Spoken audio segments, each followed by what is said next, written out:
All right. Hello, everybody. Thank you for joining us today. This is Michelle Benjamin from AUDIENCEX. Welcome to our first webinar of 2020. Before we get started, a few housekeeping items. This is being recorded and we will be sharing it with everyone in case you would like to listen again or share with somebody. And we will be taking questions at the end. So feel free to use the Q&A function and we will address them all. If we can't get to them all at the end, we will reach out to you directly and get in touch to answer any questions you have. But today's topic is 20 new performance marketing strategies for 2020. I am joined by, that's me, Michelle Benjamin. I don't think I need to introduce myself again. I'm joined by Joe Horine, our Senior Director of Strategy. He leads the strategy team here, so I will let him introduce himself. Hi, everybody. At AUDIENCEX, our strategy team really does two things. The first of which is help our sellers manage incoming RFPs. As our clients have questions, want to learn more about new offerings, need help putting together strategic media plan recommendations, that's what me and my team focus on.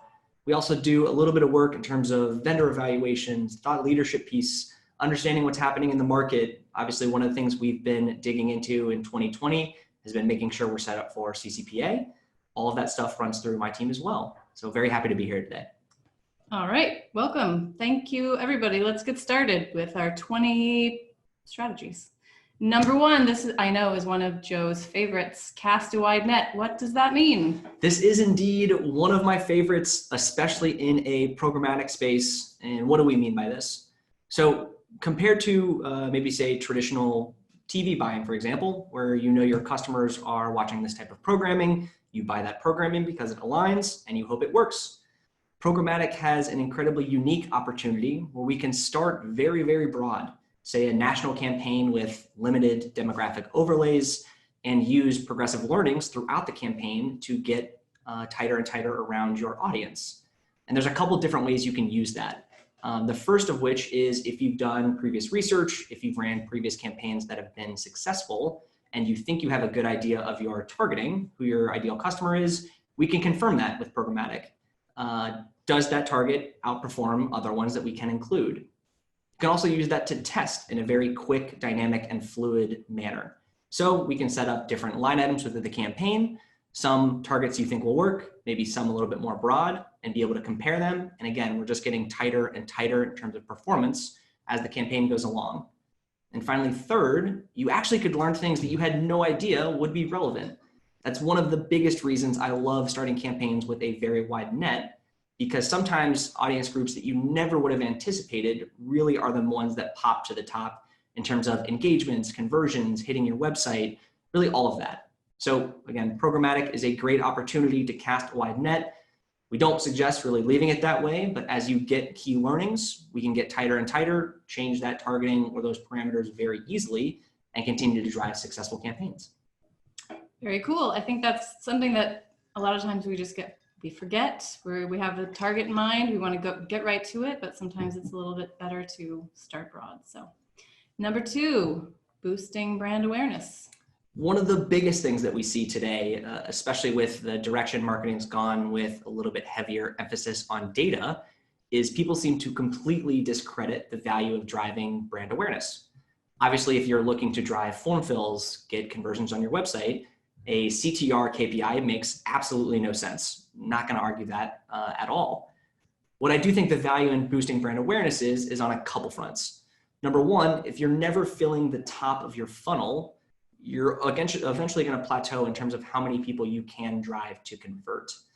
The other piece to consider with boosting brand awareness, leading up to a busy season, leading up to the peak seasonality for your business, even building up to a large campaign that will be conversion driven, optimizing towards a CTR, maybe again using a combination of a little bit more wide net, a little different optimization metrics can help fill that upper funnel to ultimately make that busy season, that seasonality peak period, that huge campaign that you're looking to drive conversions just all the more successful. Depending on which studies you believe or how much you dig into this topic, less than 50% of even the most sophisticated marketing stacks, whether that's MTA, marketing mix models, really tight attribution, less than 50% can measure the long-term value of something like brand awareness. It's something that everyone is still working through in this new digital era, and that nobody has really figured out perfectly. For running a brand ad today, what's the impact of that 1 year, 3 years, 5 years down the line? So don't discredit brand awareness completely. Obviously figure out how it works in terms of your general calendar and your larger mix for maybe optimization KPIs. Yep. As a marketer myself, I totally understand there is so much pressure to deliver quantifiable metrics, results, leads, whatever, however you're measuring them. So I get it, but brand awareness is not something that we should forget. So I agree with that strategy. Number 3, try a PMP. PMPs. eMarketer just put out some of their numbers for what to expect in 2020. They are actually suggesting that PMP will surpass open exchange spend for the first time in 2020 for really 2 major reasons. Historically, the act or process of setting up a PMP, managing that relationship, buying against it, making sure it's effective has been relatively labor intensive for whoever your media partner or owner of that relationship would be. As we've continued to advance, especially in the programmatic space, this is getting easier and easier to do, especially when you think about maybe the perceived value of that increase in quality of traffic and how much easier it is now to set these things up and buy against them. PMPs are on the rise for that big reason. The second of which, Google put out an article, we'll mention it a couple times, about the concept of getting rid of cookies and what that means for marketers in the space. PMPs typically have higher access to first and second party data. So if Google's bold prediction comes true in, say, the next 2 years, which is the timeline they laid out, having access to more first and second party data through PMPs will allow you to stay effective with your marketing. Now, without going through much of the rabbit hole, I'm not sure how much I believe Google's prediction. That seems like a pretty escalated timeline for getting rid of cookies. However, having access to first and second party data is never going to be a bad thing for your campaign. You just have to balance it against how maybe more expensive PMPs can be. A lot of them also come with, hey, we've got to spend X amount over this time period to have even access to it. So they may come with a little bit more of a CPM premium. There may be some additional hoops to jump through, but ultimately you're getting access to more first and second party data, and those systems are easier to use. So not terribly shocking that eMarketer is suggesting this will pass open market spending for the first time in 2020. Yep. Who knows what's going to happen with cookies, Joe? Who knows? Along the same lines, though, number 4, we've got contextual targeting, which I think is also another alternative to using cookies. Contextual targeting is actually the first thing that I would want to try if Google's cookieless world becomes a reality. Mainly because it's a lot easier to find scale with contextual targeting. You also get to avoid some of the CPM premiums. There's definitely less in terms of, hey, we have to spend this minimum. You just have a lot more flexibility with contextual. Now, there are a ton of partners out there offering a wide variety of different forms of contextual, how they're tracking pages, how they're building groups, what all you're getting for this additional layer. One of our favorites is Pure 39, who uses semantic contextual targeting, which basically just means they are going much deeper than the keywords that are being scanned and essentially spidered on these web pages to really make sure what you are targeting aligns with your brand message. Now, some of the offerings within DSPs you may be using, I would really make sure you understand what are they defining as contextual, what fits into those different segments, how are they being made, how often are they refreshed, do all of those pieces align with what you're expecting to see and why you're including contextual targeting to begin with. But the biggest reason that I would prefer this over PMPs, say for cookieless targeting, contextual just has so much more that goes into it in terms of the types of web pages, how easy it is to create custom segments, and again, at a little bit lower cost, still getting a little bit better quality of inventory. Yep. I feel like the possibilities are endless with contextual also. No matter who you're trying to target, there is always a place where you will find them. It's very easy and I think very effective also. Yeah. So number 5, another kind of targeting, historical geofencing. So historic geofencing, for those who maybe have never tried it, is one of our favorite conquesting tactics. Basically, the way that it would work is, say you're a small QSR in an area, you're competing against much larger partners, or even if you're competing against a few partners in your area, we can actually set up a geofence around those other locations. So let me use maybe a simple example. You are a fast food joint, you have chains all over the country, you want to get market share away from the McDonald's, the Burger Kings, really any of those. If we have the addresses, if we've got the budget to do so, and we've got the time to set it up, we can make those geofences around your competitor locations, track consumers who have gone into them, and serve them an ad at an ideal time. The biggest question we get for historical geofences is this only mobile advertising? And the short answer is no. The tracking component, how we know when someone has entered into a competitor location, that is 100% done with mobile partners. Two of the largest that we use are Cubic and Factual, both with slightly different methodologies for how they're able to track consumers. So we know that a consumer went to a location that you want to target. We still can wait within these DSPs to find opportune moments to serve them an ad. So that may be at home, that may be when they're on the bus checking their phone again. It could also be when they're watching a CTV ad. It really has a wide variety of use. It is not mobile advertising only the tracking piece is mobile. But again, general summary for historical geofencing, incredibly powerful conquesting tactic. The biggest call out here, scale is going to be king. If you are competing against someone who has 3 locations, we're just not going to see enough data or people going into those 3 locations to give you anything that's usable to figure out what's working or what's not working. Ideally, and maybe a general theme for the day, is data and observations are going to be king.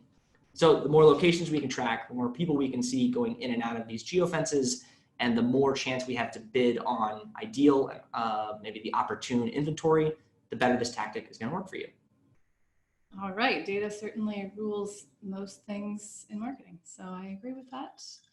Let's see, number 6. All right, here's where Joe's going to convince us that we need to increase our CPMs, which as a marketer, I think is a tough sell on some level. So how are you going to do it? Yeah, we led with a super simple to buy into title here, right? Just spend more. It'll drive better performance. Keeping it simple with this one. No, just kidding. What we're talking about here is increasing your CPMs really by an extension of increasing your bids. And there's 2 different things I wanted to cover here. Especially in the programmatic space, the concept of a second priced auction, for those of you who do not know. You can set your bid points at a variety of ranges, hoping to win high quality inventory or inventory that aligns with your market. Now, if you win one of those spots, the system analyzes what was the second placed bid, and you then pay 1 penny above that. So again, going into something like a busy season, say you're a school supply company, back to school, obviously going to be a little bit harder for you to win inventory at the same cost you have been on the off season. By increasing your bids, you're allowing each of these systems, whether it's machine learning, AI, manual optimizations, you get to take your pick of which inventory you're winning against based on that bid point. So whether that's going into a busy season, whether you want to be more competitive, whether you want to just get more of your ads out there, increasing your bid points and really finding that optimization between bid point and performance you're seeing is absolutely something I think more people need to be open to. Obviously, if you're not driving activity, increasing your bids, increasing your CPMs doesn't make a ton of sense. But then finding that sweet spot for, hey, if we increase our bids, say 10%, 15%, that could lead to a much higher return in click-through rate, website activity, conversion rate, CPA, CPA, CPLs, all of those different metrics. It just has to be how willing you are to open that kind of testing dynamic. The second concept when it comes to increasing your CPMs, at AUDIENCEX, one of the things that we love using is the concept of a dynamic CPM. Going into campaigns, we don't always know exactly where we're going to win quality inventory that's driving results. We'll typically quote someone, say just for this example, a $5 CPM. If we're able to come in closer to $4 and still drive the performance that we're interested in seeing, we pass those savings back to our customers. Obviously, increasing our bid point to drive performance and then finding that sweet spot is how we work to really drive the best optimal performance for our clients. And again, that involves a lot of back and forth, a little bit of testing to find that sweet spot, and then just openness to figure out, hey, let's maybe try this, let's add this tactic, let's change our bid point going into a busy season, which is something that we frequently do and will continue to do in 2020. And if you're not doing it, I highly encourage you to test it out.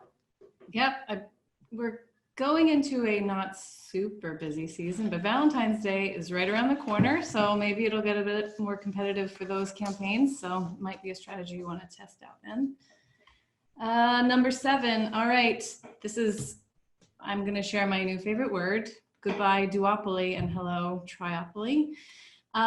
You may have heard of this company before. I'm not sure. Joe, are you familiar with Amazon? You want to talk about that? Amazon? Yeah. Jokes aside, based on some of the different estimates you read, Amazon is one of the most used platforms by marketers. One of the last numbers I saw was about 41% of all marketers are using Amazon for some component of their offering. That is the most used platform in the industry. Second would be Google Suite, Google DoubleClick Bid Manager for those who are looking for specifics. Even Google's platform came in at around 35%, and the Trade Desk came in at third with about 26%. So Amazon is a beast in the space. Their DSP, they're adding search functionality, will continue to help them grow and scale. The question we get the most about Amazon at this point is, hey, I don't even sell products on Amazon. Why would I market or use their platforms? And the easiest answer to that is the power of their first-party data. I buy almost everything off Amazon, and I don't think I'm alone in that. So how much they know about my purchase behavior, what I am or am not interested in, the things that connect with me at a branding level is really, really strong. And so the way that Amazon considers it is endemic for people who are selling products on their platform, and non-endemic. They still see an enormous opportunity for those non-endemic clients, customers, whatever you want to call it, to take advantage of Amazon's first-party data and target people to raise brand awareness, get their name in front of more people who they know are going to be relevant based on that shopping behavior. As Amazon continues to build out their search and DSP functionality, that's only going to continue to get more effective, which is one of the reasons we're super excited about how we're using Amazon and where we think that'll go in the future. If you haven't tested Amazon yet, highly recommend it in 2020. It's not going anywhere. It is not. I am surprised by that stat that you called out at the beginning, though. That is amazing. A lot of people using it. Not just for retailers, so something to consider. Alrighty, number 8. Why don't we talk about this? Yeah, why not? There's so many channels. Yeah, the biggest takeaway here, if you're doing 1 or 2 channels, 1 or 2 things that are working for you, that's fantastic. If it's not a broken system, don't fix it. However, for people who are starting to see that plateau or diminishing return on running, say, just Facebook or just Instagram or bidding on search keywords, Programmatic gives an unbelievable amount of flexibility to help you expand that channel mix and really round out where you're spending your marketing dollars. So I could spend a lot of time talking about diminishing returns and how you better balance a marketing portfolio. The biggest thing about Programmatic, though, that's maybe easy to digest is within one platform, you have display inventory, you've got video, you've got native. Platforms like the Trade Desk also have audio. They've got OTT and CTV, which we'll talk about. They really just give you so many different levers to pull, to test into, and to better optimize your marketing budgets. So if you're open to testing and getting more insights, expanding your channel mix to help improve your essentially full marketing mix, help maybe get a little bit more optimal in the other channels you're using, it's got to be something you test into. It's going to be a little bit of a learning curve, but no time like the present, new decade, start with some new channels. And one of the things that Joe's team, the strategy team, is really great at is helping figure out which channels you might want to try testing out. So if you're not sure, and that's a conversation that you might have with somebody else, but if you're looking for guidance, they have amazing recommendations. So I recommend following up or having a conversation like that.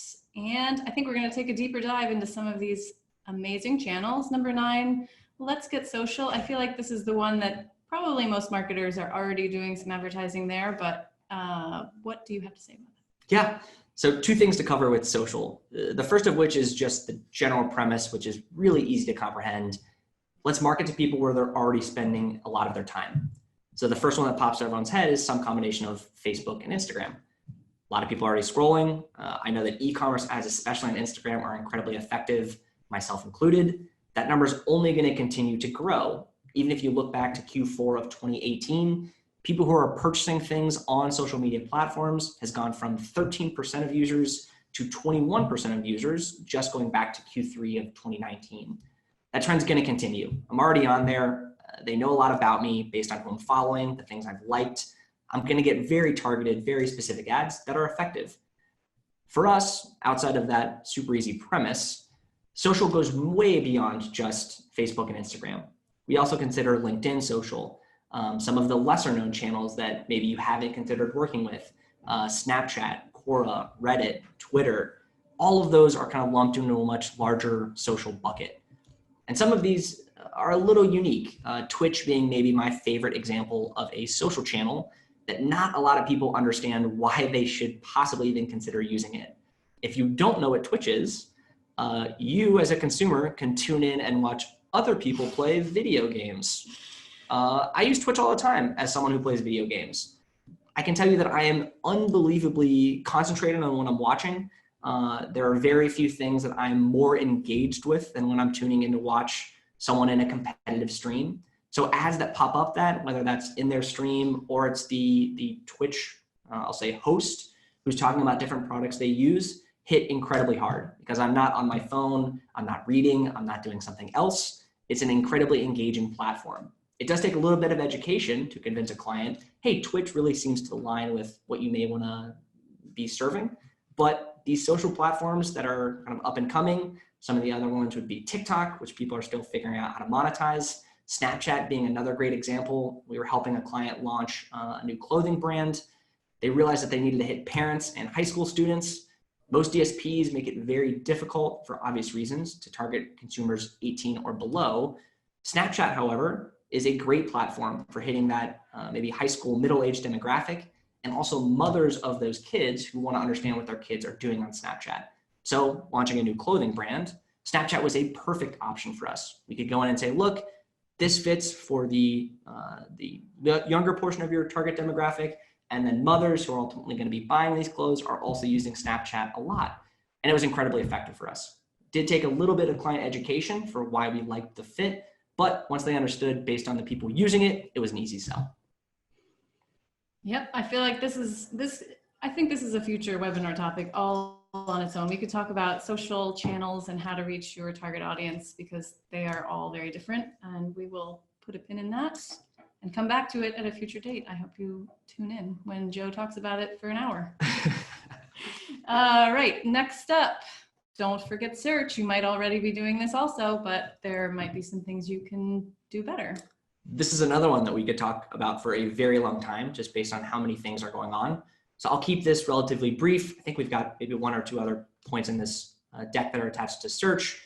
The big thing that we've seen for search campaigns, it's great when you're reaching consumers who are already in the market for your product. There's a couple different approaches that people maybe need to think a little bit more about. The first of which is almost everyone should be protecting their brand terms. If someone searches for your specific brand and you don't show up, that is an immediate lost opportunity. That being said, there are some brands and products that search can be a very dangerous game in terms of the return you're getting and not really understanding the value you're seeing out of it. The blanket example would be a lawyer's office. Maybe they only serve one or two states, but they're in market for people who have just been in an accident. The keywords you would need to bid on to, number one, protect your brand, number two, maybe show up for competitor lawyer searches, but then number three, stay in front of people who could potentially be looking for you would be incredibly expensive because every consumer could potentially be in market for your service depending on their life stage, right? I don't plan on getting into a car accident tomorrow, but when I do, if I want to search for a lawyer, that's what's going to happen. So understanding that balance between who am I going after, how are they going to be searching for me, and what am I ultimately looking to get out of search is something that we kind of consult and talk a lot of our clients through on a day-to-day basis. The biggest thing, if you wanted to look into why this is important, becomes your relevancy score. As you bid on less relevant keywords, Google's system will actually penalize you and make those bids more expensive. So finding the right balance of increasing your scale and reach to get in front of consumers, and that relevancy score becomes an exercise that we play with a lot of our consumers. Again, just looking for that sweet spot for return they're looking. All right, great. And staying on the search topic a little bit, Google Ads and smart bidding. Google, of course, another platform everyone's heard of. they do a fantastic job of frequently releasing new products for people to try. Some of these are beta programs, they'll be very buggy. Others are just, hey, it's a little bit more heavy reliance on, say, machine learning or AI. That's exactly what smart bidding is. So smart bidding, to just generally summarize it, is a subset of automated bid strategies that uses machine learning to really open you up to more options without needing someone to manually stay on top of them. So this is a topic we could spend a whole lot of time talking about, but basically Google's platform is incorporating more machine learning that you can use. That allows you to basically look at more types of triggers or more opportunity points that might make sense to incorporate into your strategic campaigns. It also gives you a little bit more background and insight into what's working and why. There are examples where smart bidding may not necessarily be the best tactic for you to use.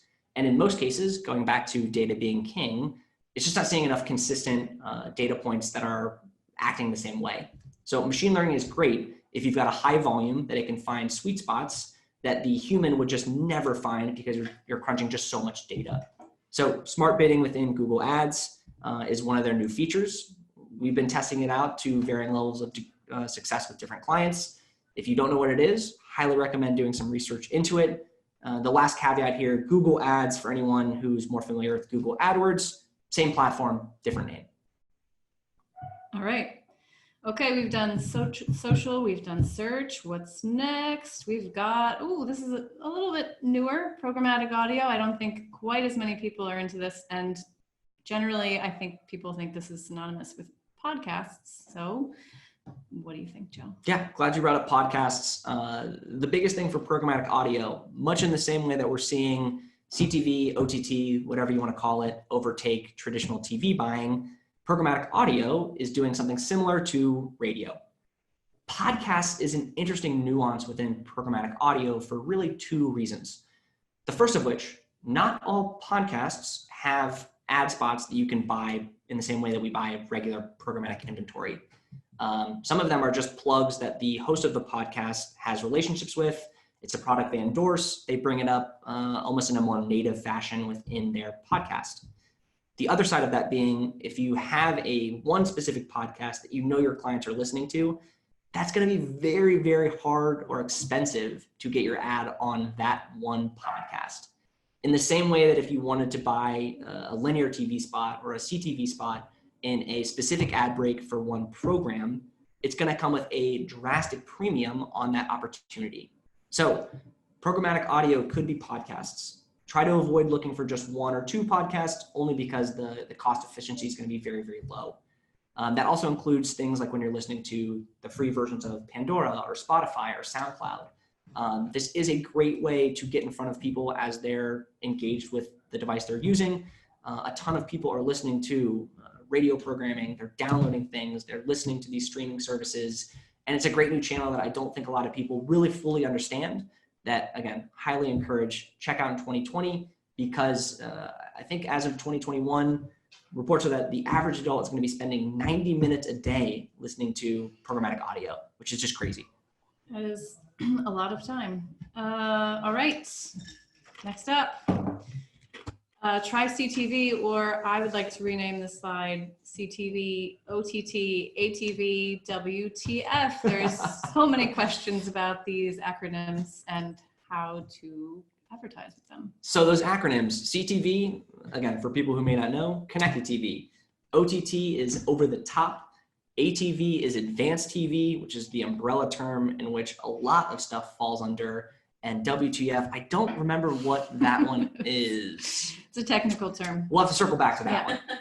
But this acronym question is something that comes up so much. And my biggest piece of advice for 2020 is understand what you're truly asking about and why. For us at AUDIENCEX, CTV is a subset of OTT inventory. So basically, if you want to send video creative in a TV-like environment and only show it on a smart television, then CTV is an accurate description. However, if you think about how many people are using, say, devices like Sling to watch cable, which means I can pull it up on my phone, I can pull it up on my computer, I can pull it up on my tablet, still be watching a TV-like environment, but get that same ad, that would be OTT inventory. because again, I'm not watching it on a smart television. So the cost efficiencies of using OTT, which would also include smart TVs, versus just using CTV and only serving inventory on smart TVs, you just get more optimization options with that OTT level. Why you want to use CTV, whether or not you want to bid on live TV inventory, on-demand inventory, there's a whole other mix of things that you can dig into here. The biggest tip I have for everyone in 2020, figure out your acronyms that you're using for this, understand what you're buying and why, and then continue to look into ways to optimize this and incorporate it into your media mix. All right. Ooh, it's a lot. We actually have a CTV guide that we just published that is available on our website, or I'm happy to send it to you via email. If you want to dig in more, it's got the definitions that Joe just shared and some more information about CTV advertising. Might be a nice follow-up if you have more questions. Number 14, getting a little flashier here, programmatic site skins. Programmatic site skins, synonymous with site takeovers, which is basically when you hit a web page or a mobile page or anything like that, and it's one kind of cohesive ad unit around the content you're viewing. This is one of our favorite general awareness tactics here at AUDIENCEX, only because of how unique the experience is. The perfect example, or the one that we use pretty typically, is the Michelob Ultra spot that you may have seen. You can't show people drinking beer in advertising, but the concept, or getting to watch a beer get filled up on the side of your screen as you're reading through their content, proved to be an incredibly engaging ad experience for consumers, driving people to Michelob Ultra's webpage.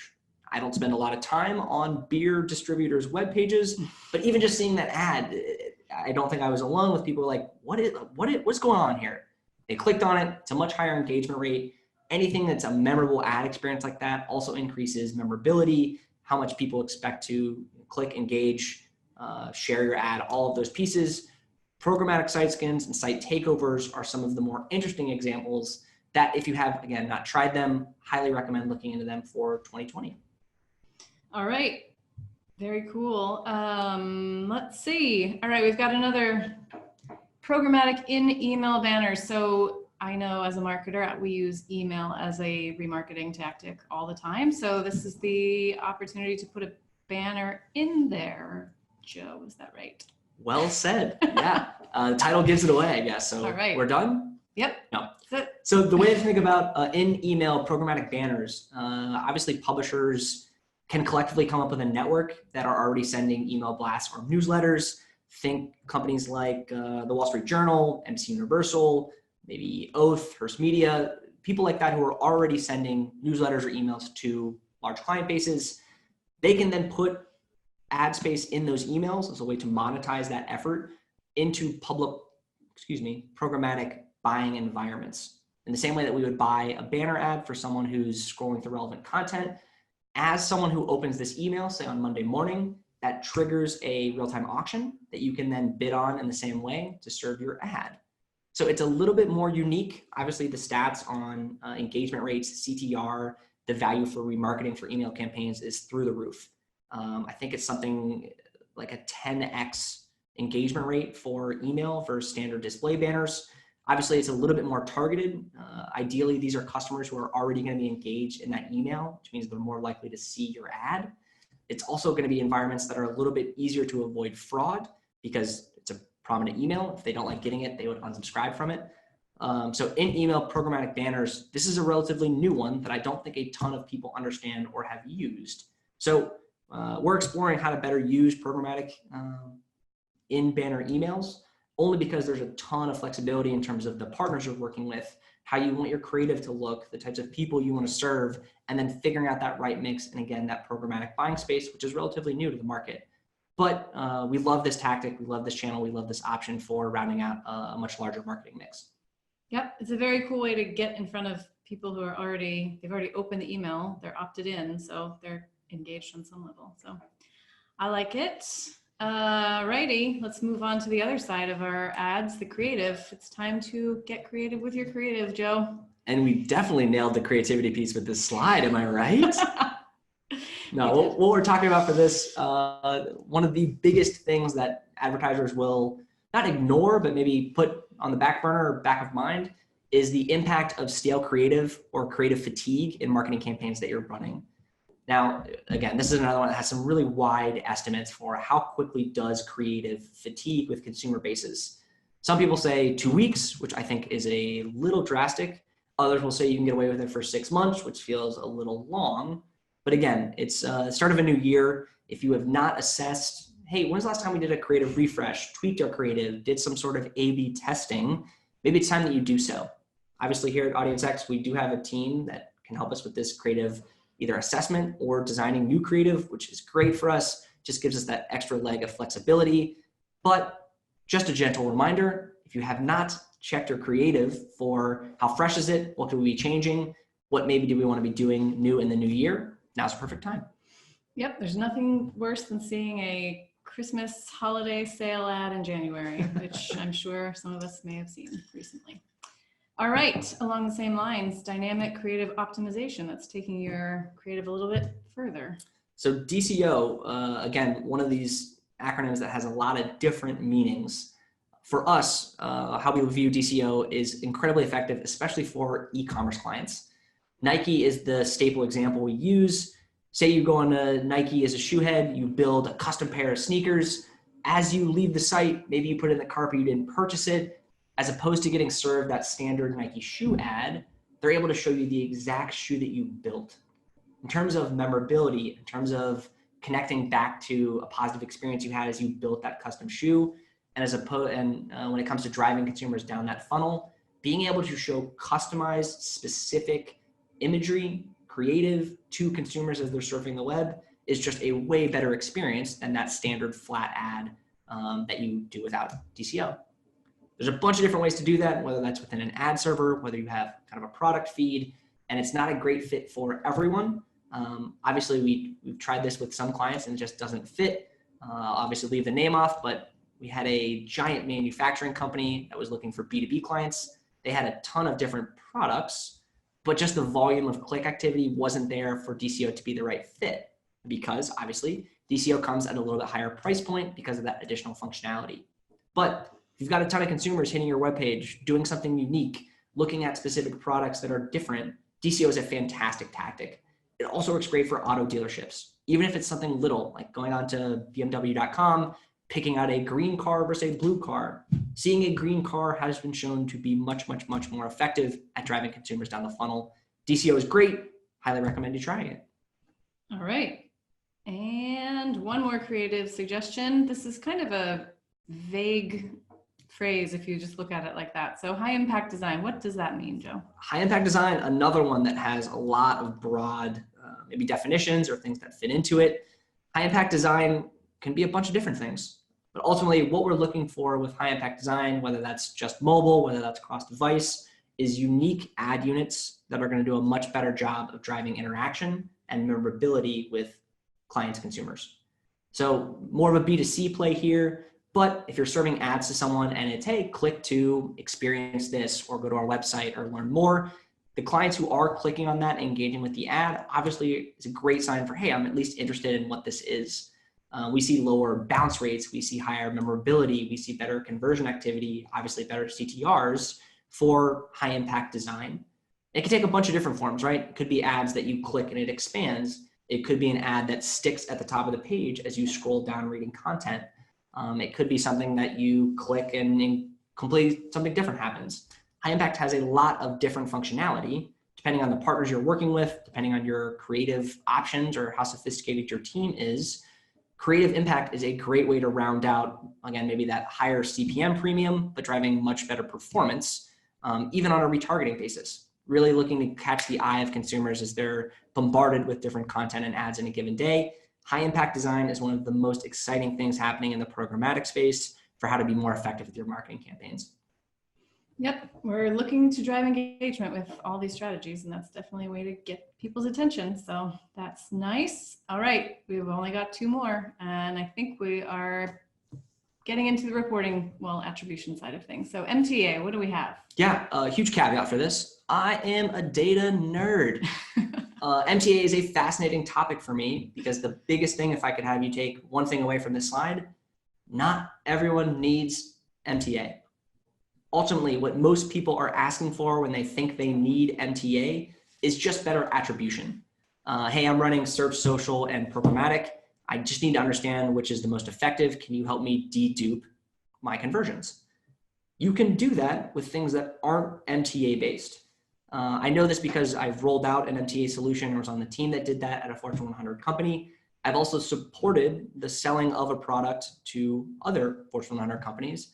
MTA rollouts are incredibly expensive, time consuming. You need a rich history of data, preferably one that's got consistent spend patterns over time. So you can quantify this worked here, this didn't work here, we changed this spot here and it worked. If you don't have that, most of our clients, especially in the mid-market, don't have a 3-year history of consistent marketing spends across different channels. MTA is not the right solution for you. Can you get it? Will it be helpful? Sure. In the same way that buying a Formula One car can still get you from your apartment to your office, but there's way better options out there. Ultimately, I think what most people are looking for when they delve into multi-touch attribution is just better attribution. And there are much more cost-effective and easier solutions out there beyond MTA. This is also one that we could do an entire webinar on how MTA works. What are some of the pitfalls? What are the assumptions that you're making? The one call out I'll make, even the most sophisticated marketing tools can't measure the full impact of, say, brand awareness tactics versus direct response or conversion tactics. MTA, people think, is the fix for that, and it's better, right? It's better than not trying anything. Just have to weigh it against the cost and effort that would be required to effectively roll out an MTA solution. All right. Well, let's end on a high note with number 20. Maybe you might recommend this one a little bit more. Sure. People, foot traffic attribution. Great one to end on because I love foot traffic attribution. One of the biggest things that we can't do with online is get offline conversions to accurately optimize campaigns in a somewhat real-time manner. Foot traffic attribution is one of those weird caveats that allows a really cool middle ground. So ideally, if say we were running a campaign for a grocery store, we could show we served this person an ad, they came in and bought the exact product that we showed in that ad. That is incredibly difficult to do. There are solutions out there that can get you close, but it's really, really hard to get down to that level of granularity only because of the scale that you would need to see, how expensive that tracking is. It's tough. Foot traffic attribution is a great middle ground. Hey, we did a test and control group. The people who saw your ad went into the store, went into the location, went into the restaurant at a 20% higher rate because they saw the ad compared to the control group. That's a great way to show success, to understand, okay, what are we doing to really be effective with our marketing if you're using online to drive some type of offline activity. The biggest partners we use for foot traffic are Factual and Cubic, only because their methodologies are far superior from what we've seen to some of the other partners out there. Depending on the number of locations you want to track, how much your marketing spend is, there are different impression thresholds for foot traffic attribution. We've got a couple interesting ways we can backdoor into more granular measurements or readouts. But again, sticking with the theme of data being king, the more observations that we can get, the better readout we're going to be able to provide in terms of here's what we did, here's how successful this campaign was at driving people into your store with online tactics. Foot traffic attribution is fantastic. The other term that you might hear for this one is footfall. Some of our Canadian partners, that's the exact same thing. Oh, I didn't know that. Yeah. Good to know. Yeah. All right. Now we can speak Canadian a little bit. All right. And that brings us to our time for Q&A. Thank you, Joe. Those were 20 amazing strategies. Love them. If anyone has questions, please feel free to send them over via the Q&A function and we will address them. Before I get to those, I'm going to give a little plug to our next webinar coming up at the end of February, the 26th. It's Programmatic 101, so a little bit more of a beginner topic. It's presented by our lovely Kelly Wheat-Tucker. You may know her if you're in the Midwest, and we hope you join us.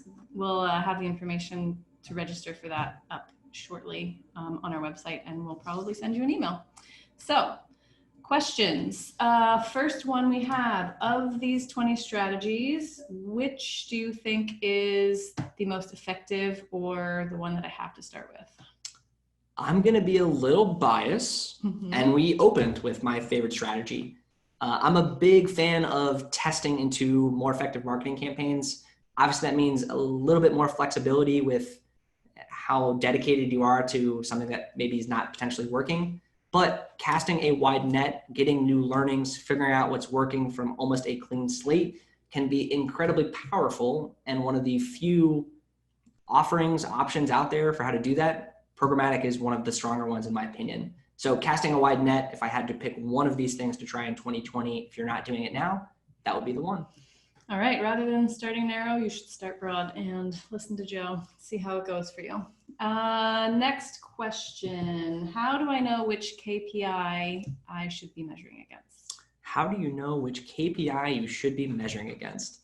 The easiest answer for that, the conversation I have with clients for, hey, how can we help you get more money from whoever is providing this? Ultimately, how can we make you look good to your boss, decision maker, whoever that is? It's really just aligning on what their expectations are. This concept of, hey, we have no brand awareness, but we need to drive conversions. There are a couple interesting ways that you can get around that. The biggest reason we don't want to immediately dive into a conversion campaign, just as a maybe long-winded example here, is the lack of observations for these different platforms will just spin their wheels as they try to find something that works.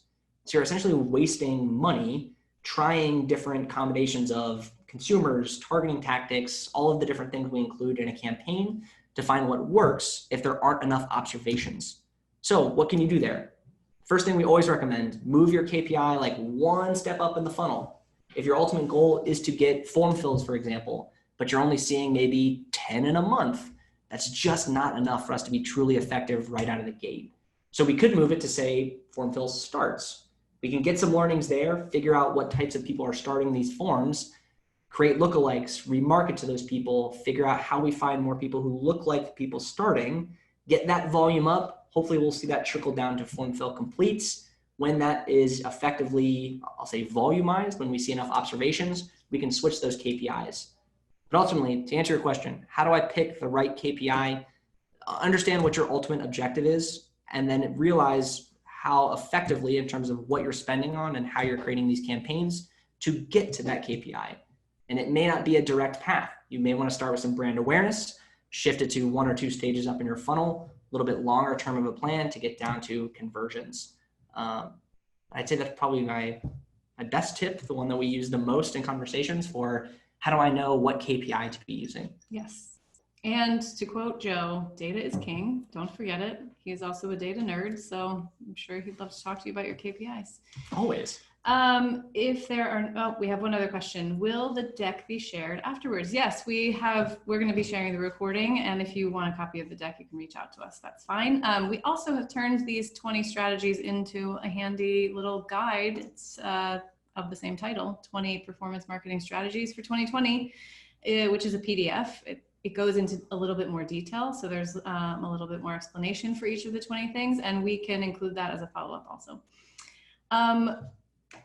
Those are all the questions we've received. If you have any others, reach out to any of us at AUDIENCEX. We'd love to answer them. Otherwise, look out for this Programmatic 101 webinar coming up.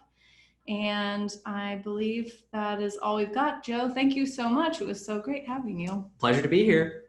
Thank you everyone for taking time out of your day, and we hope you have a lovely rest of your afternoon.